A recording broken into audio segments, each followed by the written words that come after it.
Good morning, everyone. My name is Tim Rich, and I am privileged to be the priest in charge here at All Saints. For those of you who are visiting to see our main attraction, it's a joy to renew and relaunch what formerly at All Saints was called the Rector's Forum. The priest in charge's forum just doesn't have the same ring to it.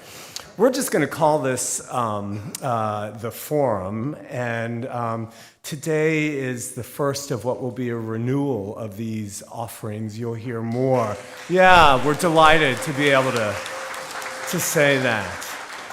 You'll hear more about our evolving calendar in the weeks to come, but let me not take up time with publicity and promotion, because we are all so delighted to renew our forum series with a friend to All Saints and a familiar face, Ken Turan. Ken, thank you so much for being here.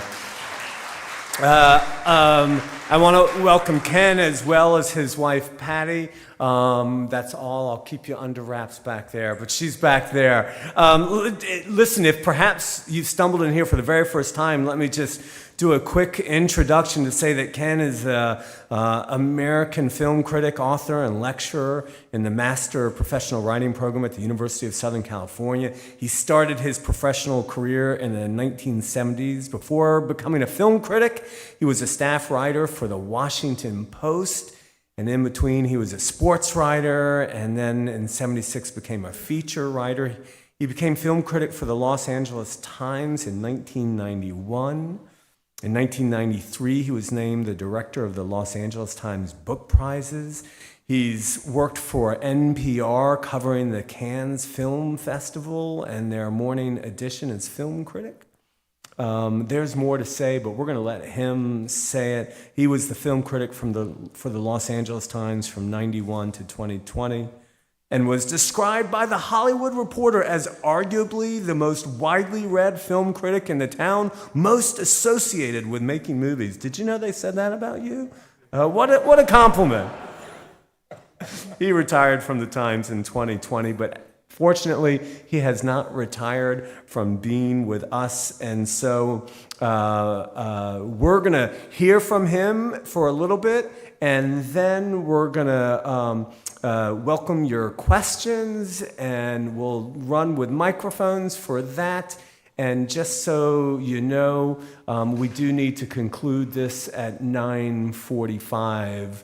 And so, without further ado, Ken Turan. Ken, thank you. Thank you. Thank you very much. Thank you. It's always, I always like being back in All Saints, even at this earlier hour, which living on the far west side is challenging, but we made it. We even got here early. I just want to say, you guys, Tim said, I'm mostly here for the questions. I always find myself energized and invigorated by the questions here.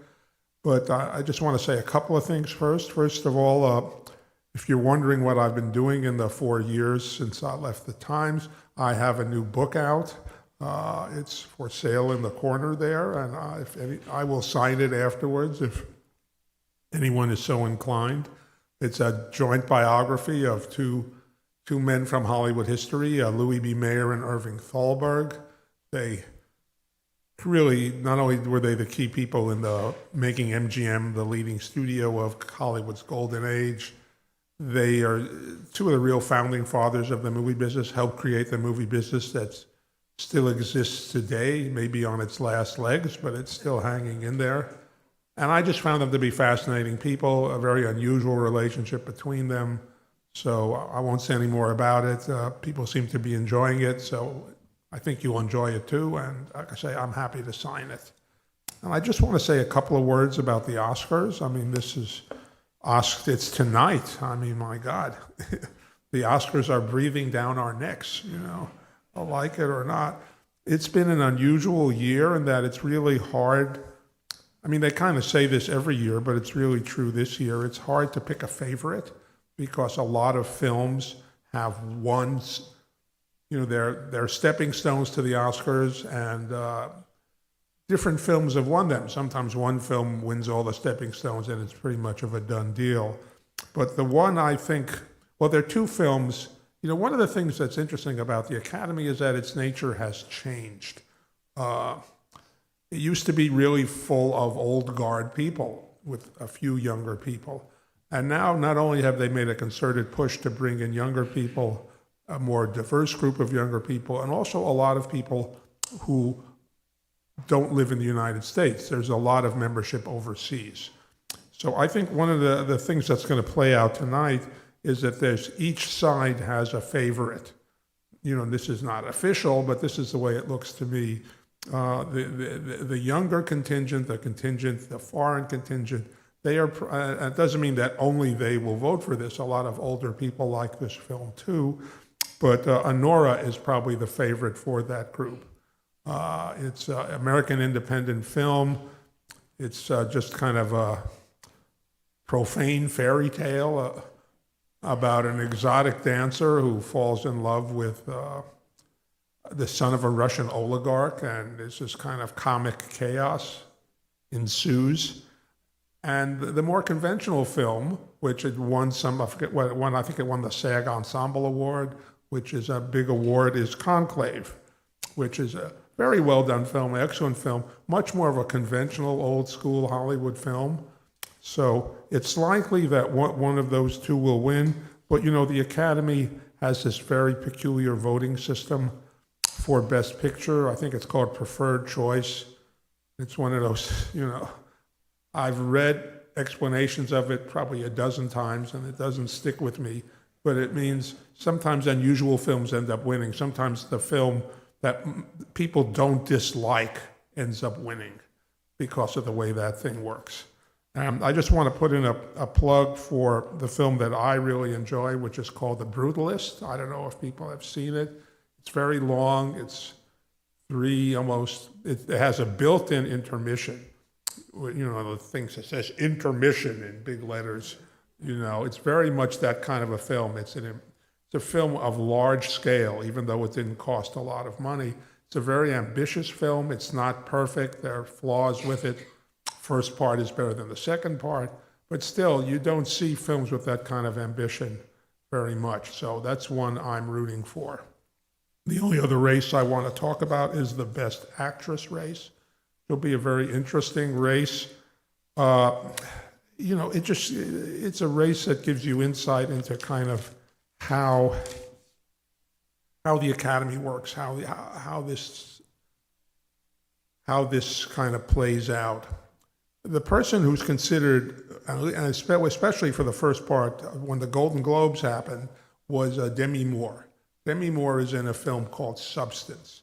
This is a film of a genre that is known as body horror. There is such a genre, There are enough films of this type that they gave them a name. And this is a genre where I do not partake, I haven't seen Substance. I suspect a lot of people in the Academy have not seen Substance. It's got apparently an ending that is just awash in blood. It's just not the kind of thing I do. And as I say, the Academy probably hasn't seen it either.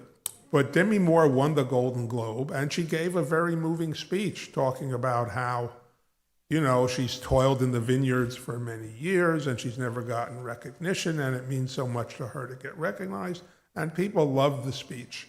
And it's possible that speech will win her the Oscar, even though I think a lot of people who vote for her will not see the movie.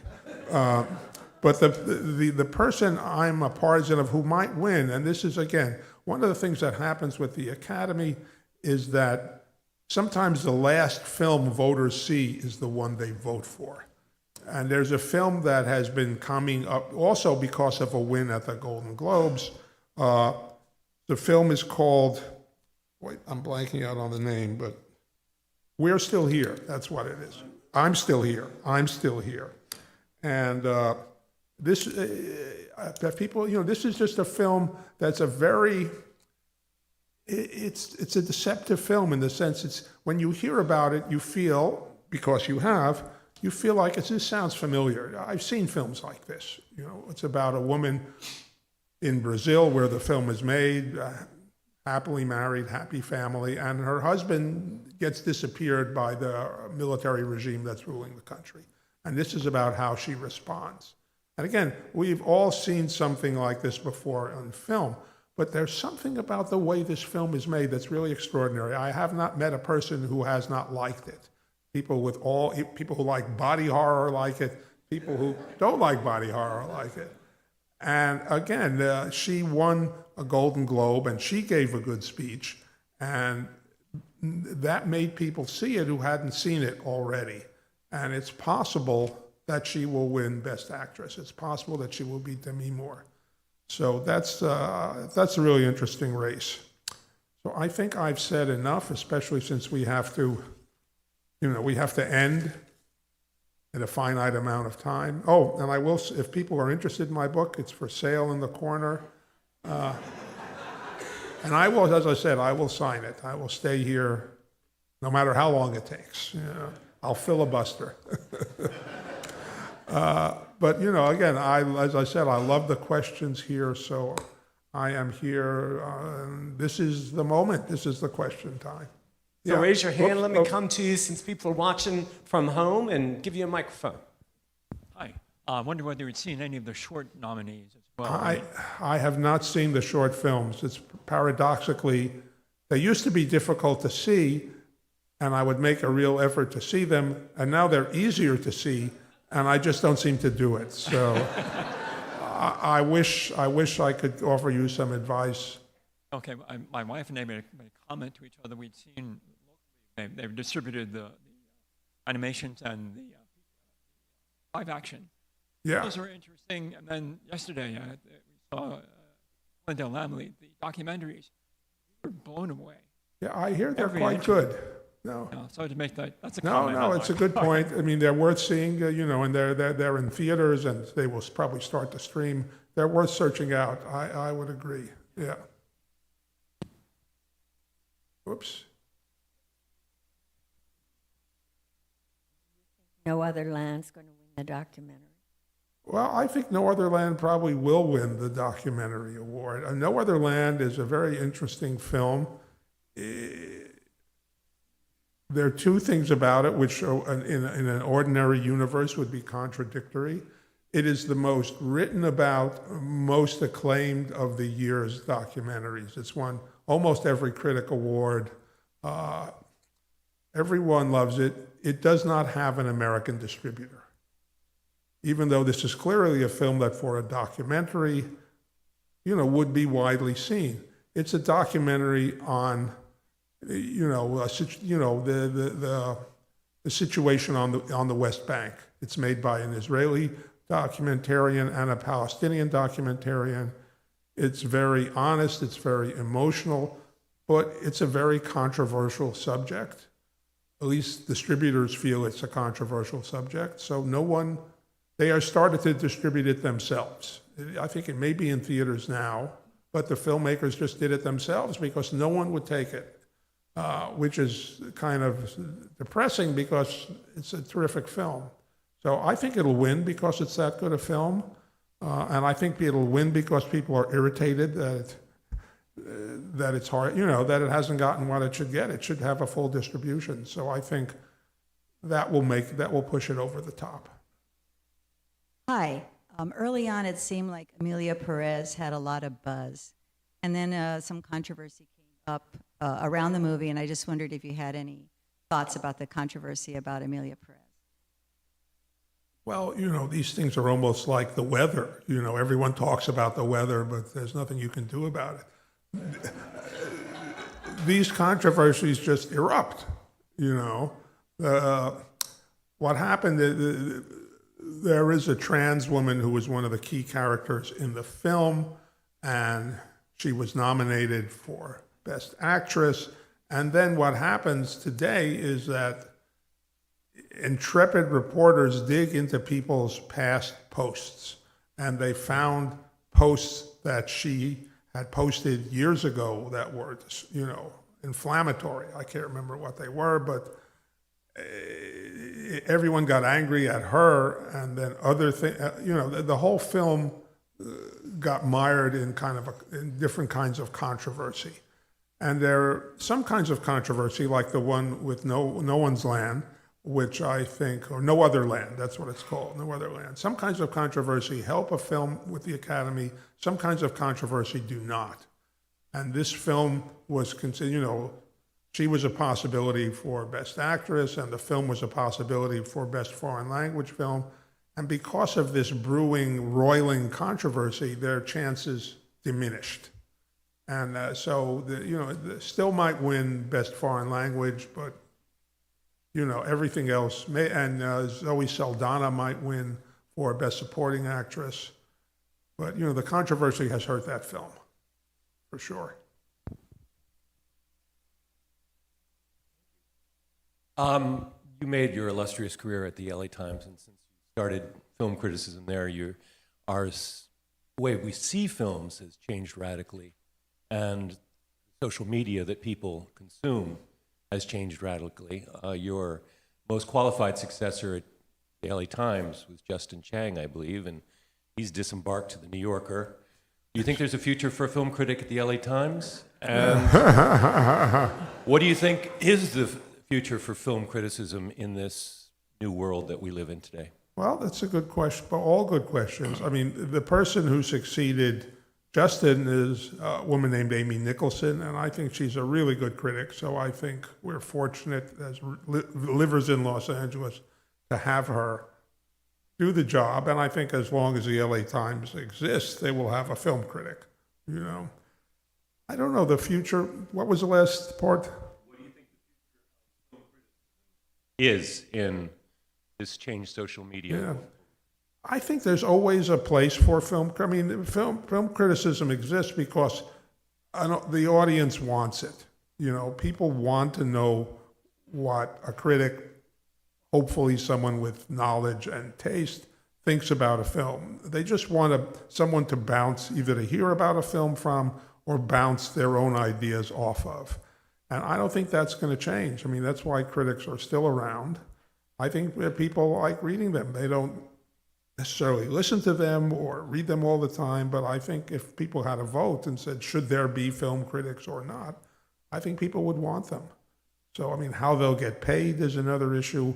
The whole online world is another issue, but still, I think there's a value to them that people see, and they will persevere. And then I'm going to come over to you, I promise, but I have the mic.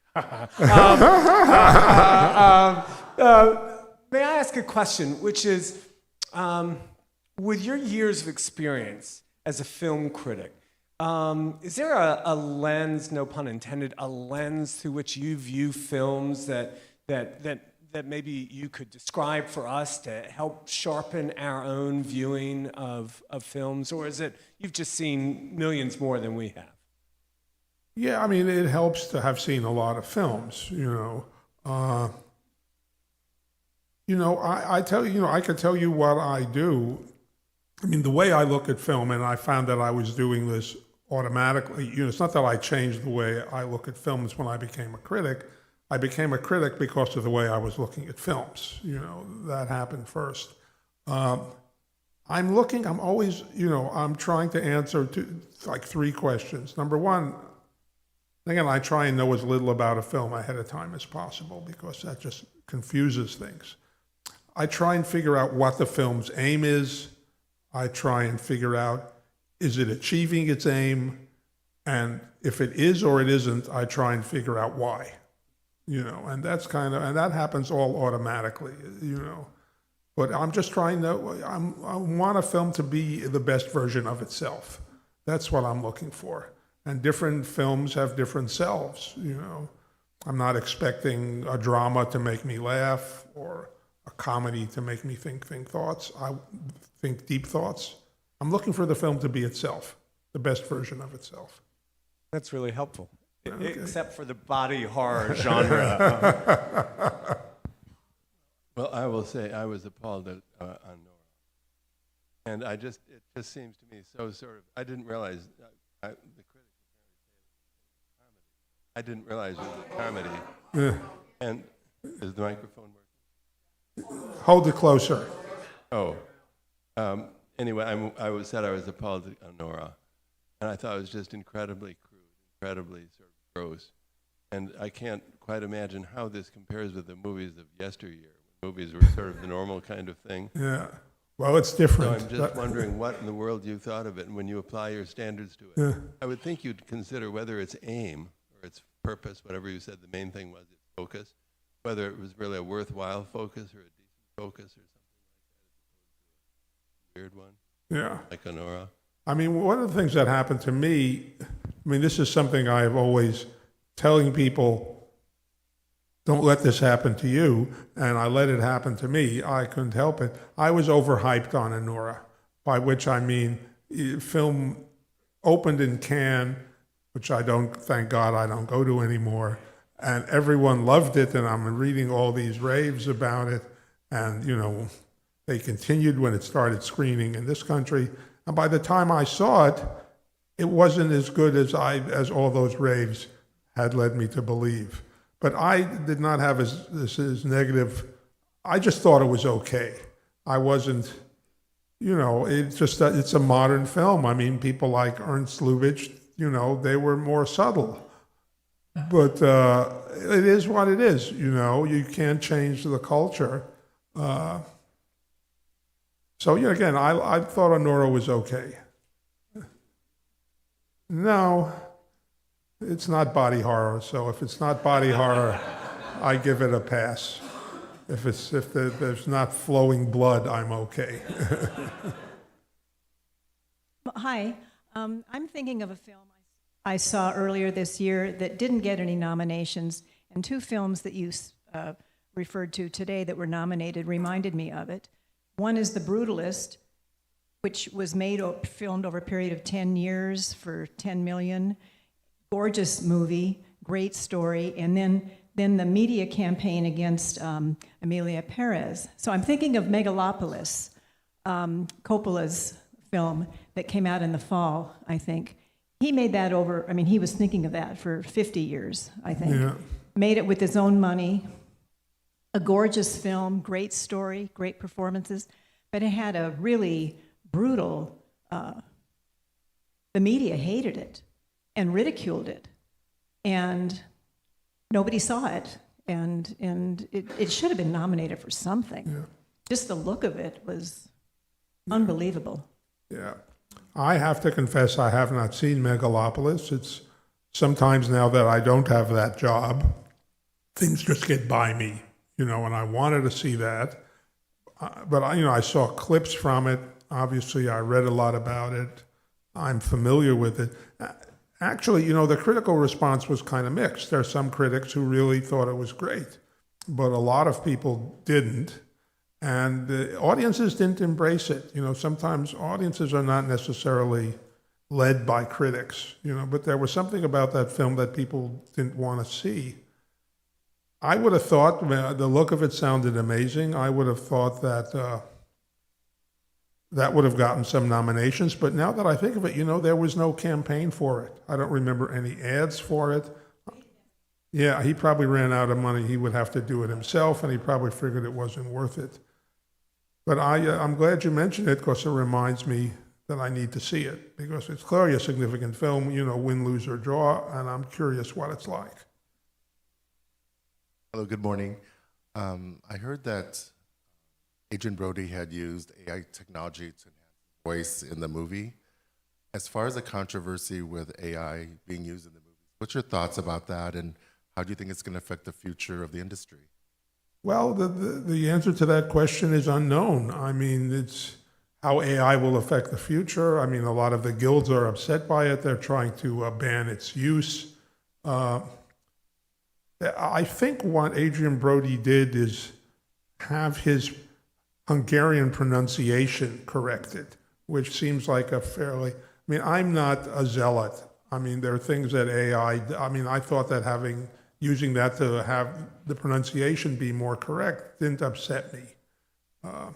You know, there's a film, this was in the early days of, this is not AI, but this is just a CGI. It's a film called think it's called The Sweet Hereafter, Adam McGoyan. I don't know if anyone here has seen it, but there's a scene, it involves about the sinking of a school bus, and it's very, when you watch the film, the bus sinks. It's really a very effective shot. And it turns out that shot was done with CGI. I mean, they tried to sink a real school bus, and it wouldn't sink at a rate of speed that they were happy with. So they resorted to CGI, and they got it to sink exactly at the speed they wanted. And it's very effective. So I think on some level it can just be another tool, that filmmakers use. But obviously there's a lot of potential for much worse than that. But I think we're just going to have to play it out. And it's going to be a case-by-case basis. And everyone will make up their own mind, including filmmakers, as to how much they want to use this stuff. Hi. I just wonder if you saw Flow. I thought it was a really wonderful movie and nominated in 2 very different categories. No dialogue. Yeah. No, I can repeat. Repeat it. I asked about Flow cartoon. FLOW, not FLO. Flow is a Latvian film. It's first film from Latvia, I think, ever to get Oscar nominations. It was nominated in 2 categories. It was nominated as Best Animated Film, which was expected, but it was nominated as Latvia put it forward as its nominee for what I still call the Best Foreign Language Film. It has another title, but Best International Film. I think Foreign Language is better, but I'm overruled by the Academy. But it was one of the 5 nominees for Best International Film, which was highly unusual. I've seen it. It's really kind of a remarkable film. As the gentleman said, there's no dialogue. It tells a story solely in what you can see. It's a fascinating film. Even though there are 2 really good, really smart films from big studios that are in the Best Animated Film race, the second part of, I'm blanking out at the Disney film, Inside Out. Inside Out Part 2 is nominated, and The Wild Robot, which is a charming film, is nominated as well. But people think that the Flow might win just because it's so out of nowhere, and it didn't have a big studio behind it. Guy made it, had one person had this idea, and there was not a big team involved with him. And it's a charming film. It's an unusual film. I don't think it'll win Best International Film, but it could win, it could win Best Animated Film, which would get a lot more people to see it. And I'm hopeful it will, just for that reason. I love The Wild Robot, and Inside Out 2 was quite good. But one of the things the Oscars can do is get people to see films that they will like that they wouldn't ordinarily see. And if Flow wins Best Animated Film, that will happen to that film. People will see it, and they'll be happy that they did. Hi, it's great to see you again. I look forward to this every year. Me too. Is the distinction between actor and supporting actor not a distinction at all? Kieran Culkin was on screen as much as anyone. He wasn't supporting anyone. Yeah, that's become a very murky area. It's just murky. And I think what happens is that studios decide film by film. They sit down and they decide who they're going to push for which category. And voters, by and large, tend to follow what the studio puts out.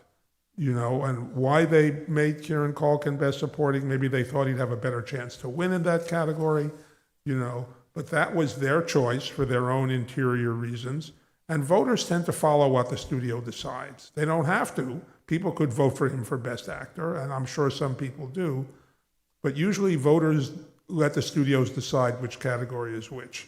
And as you say, it's a very fluid business. There's no reason he wasn't nominated for Best Actor, but I think that field was crowded, and they decided he'd have a best chance at Best Supporting Actor, and I think they were right. He, currently is the favorite for that category, so that's a ploy that worked. We'll see. Yeah. Hi, Ken. Welcome back to All Saints. Thank you.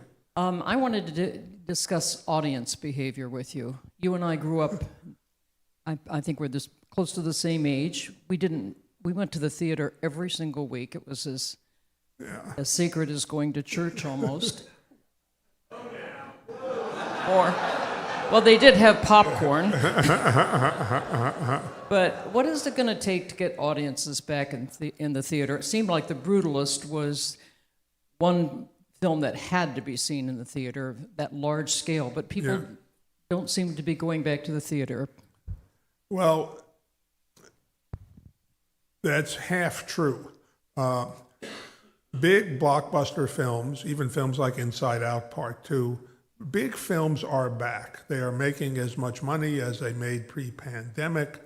So that part of the movie business has recovered. What hasn't recovered is the part of the movie business that we represent. Independent films, foreign language films, the audience is largely, people of a certain age, and we did not want to go to the theater during COVID. I didn't, hardly, and for obvious reasons. And we have been slow coming back. And that part of the business is in a crisis. I used to attend, there's a weekly kind of gathering of people in that independent world representing theater owners and filmmakers and distributors. Everyone's caucusing, everyone's trying to answer that question, how to get people our age back into the theaters. Because without us, certain kinds of films will not be in theaters anymore. It's not that they won't be made, you will have to watch them at home, So I think it's a question of, I think gradually people are coming back. It's a question of the quality of the film. A really good small film is starting to get people into theaters. But it's been a very difficult process, and no one knows the answer. And people are looking for the answer. People are not saying it doesn't matter. People are looking, but no one is quite sure how that's going to work. But I'm guessing that gradually films, there'll be a really good film that your friends will tell you about, or something like The Brutalist, where everyone says, and it's true, you really need to see that on a big screen. If you're not seeing it on a big screen, you're really missing something. Even if you can see it on anyone hasn't seen it yet, I would suggest not only a big screen, find a 70 millimeter screening, which is a bigger negative and more intense image, and that's really the best way to see it. I think gradually, it's a question of what will come first. Will people come back first, or will the people decide not? Will theaters die first? It's kind of, that part of the business is in a crisis, and it's not clear how it'll end. As it happens, this is more of a follow-up. I didn't realize, and at the risk of you being redundant, I wanted to exploit your experience over decades. My question is, with so much of the resources, money and talent going to miniseries and streaming, do you believe there's a degradation in the feature films that do end up in That's interesting. Believe it or not, I think everything in the business is cyclical. There was a period when, and everything is really, unfortunately, dependent on what Wall Street wants or thinks it wants. There was a period when streaming started, when Wall Street let it be known that what they were looking for was a lot of subscribers. They wanted these services to have lots of subscribers. So this led to what became known as peak TV, the era of peak TV, which meant lots and lots and lots and lots of shows were made. Because there were all these new services, and they wanted to attract viewers, and they wanted to have a smorgasbord of shows to watch. So literally there was a period when there was like 500 shows on, if you count all the varying cable things. So this went on for a while, and then Wall Street changed its mind. Wall Street said, you're spending too much money on all these shows. We're not that interested in number of subscribers anymore. We're interested in your profit line. And you're spending too much money on all these shows. So there was this contraction and I literally know people who had, limited 6-part, limited series screenplays that were told to why don't you turn that script into a feature script? You know, so this thing is cyclical. So now their peak TV is gone. That's one reason Hollywood is in crisis, in addition to COVID and the strikes and the fires. The other bad thing is that they're making less shows because Wall Street is not interested in that anymore. They're interested in profits. So how this will all shake out is hard to know. But, you know, there are still people like Brady Corbett who made The Brutalist, which is a film that's unimaginable as a limited TV series because of its scope. There's still people who just want to make big screen movies. And as long as they're capable people doing that, then we're going to have good movies. We have a very good selection of movies this year. This has been a really good year in terms of variety of interesting films. I mean, there's a film that hardly got nominated at all that was terrific, a film called September 5. Have people seen September 5? Yeah. This is a film that doesn't sound like it might be that interesting. It takes place inside the control room in Munich on the day when the Israeli athletes were captured. It's from what happened inside the ABC control room. And it's just gripping. It's just really, really good film. But the studio didn't believe in it. It didn't campaign for it. Got only 1 or 2 nominations. But this has been a very rich, full year. So feature films, are being made. The question is, can audiences be made to see them? And that's what the big question mark is.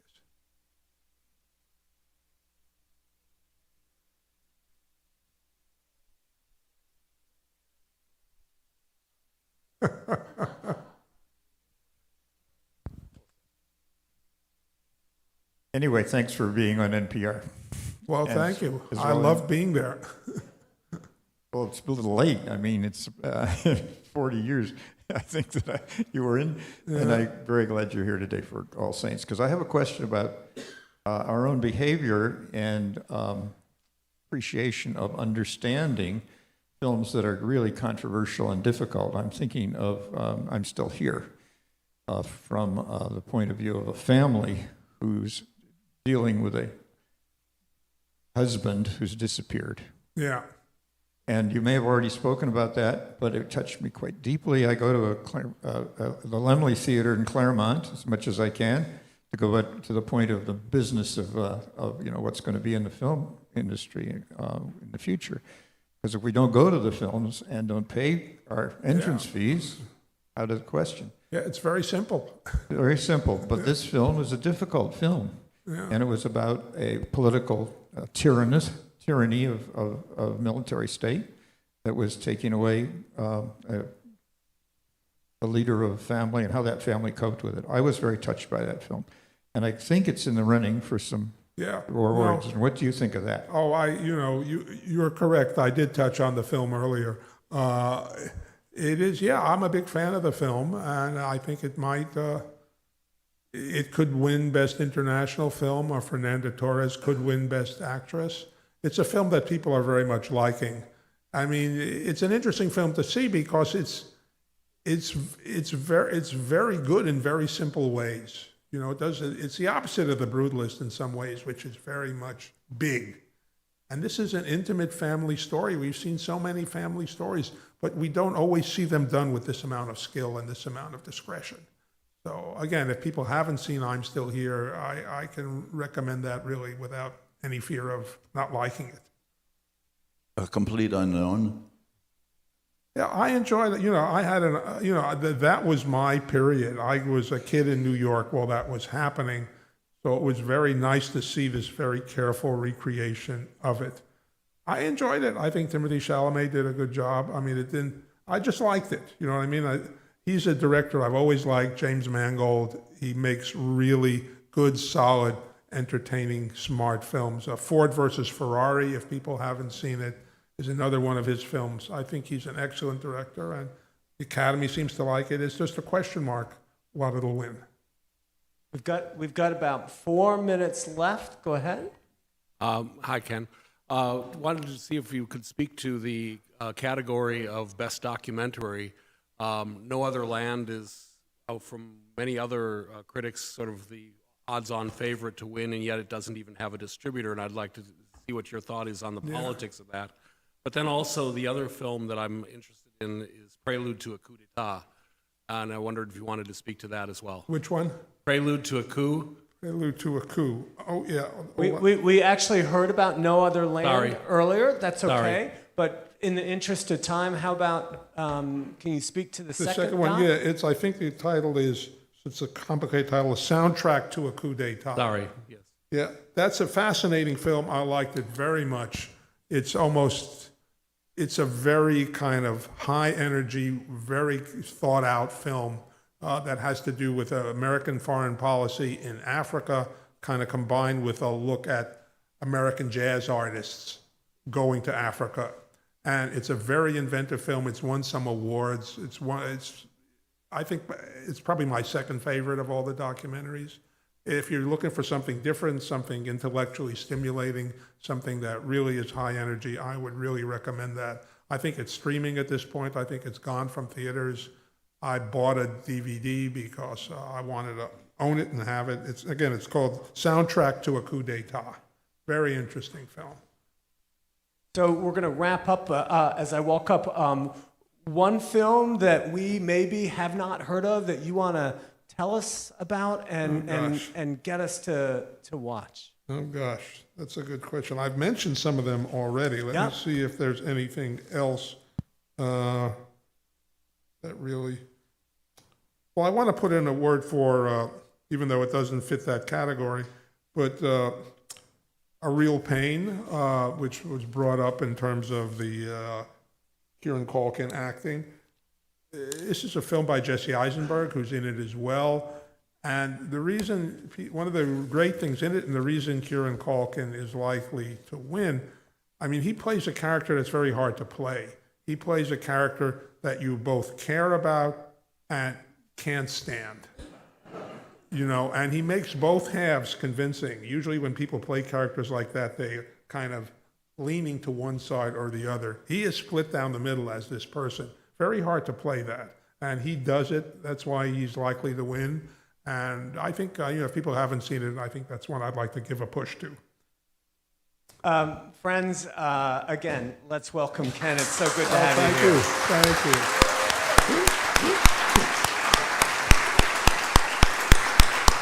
Thank you. Again, let me remind you that there are, his latest book is for sale back there. Kenneth said that he would sign and said that you would answer any question, right? Absolutely. There you go. He's a brave man. Thanks for being here. Our next forum is in April with Ched Meyer, who is one of the foremost in the last 50 or so years biblical scholars. He's been here before as well. April 5th. Thank you all so much. Well, thank you. I just love being here. I love answering the best questions I get all year are here. You know.